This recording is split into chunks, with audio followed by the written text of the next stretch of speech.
Aujourd'hui, je vais te montrer comment faire une dalle en béton désactivé. Enregistre cette vidéo, ça peut servir. Le béton désactivé, c'est quoi? C'est comme une dalle en béton classique, mais avec une finition beaucoup plus jolie. Ça coûte pas plus cher, ça se met facilement en œuvre, et surtout, tu glisses pas dessus quand il gèle. Là, j'ai choisi du ciment gris, et c'est pas pour rien. Ici, c'est le local poubelle, donc les taches se voient beaucoup moins que sur du clair. Et dans mon cas, il y a un avantage énorme. Tu te rappelles la vidéo où je te montrais que mon mur prenait l'eau? Et la galère du jour, elle est juste ici. Surtout, n'hésitez pas si vous avez des conseils. En fait, j'ai l'humidité qui ressort du bas du mur parce qu'on est légèrement enterré par rapport à l'extérieur. Bien, avec cette dalle, j'éloigne l'eau de la façade et je protège mon mur périphérique. Alors pose-toi, je t'explique tout en détail.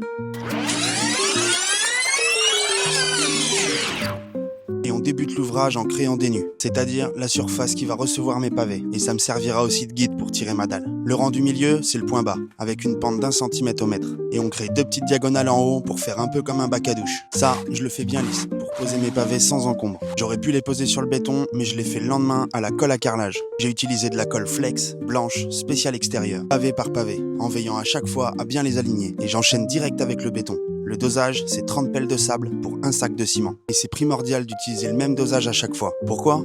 Pour avoir une couleur homogène partout. Cette gâchée, elle va servir à boucher les gros trous. Comme ça, j'aurai la même épaisseur de finition sur l'ensemble de ma dalle. Le séchage sera homogène et je ferai pas de trous en passant le Karcher à la fin. Et si tu me vois galérer avec mon seau à 2 balles, c'est parce que j'ai crevé la brouette sur du treillis soudé.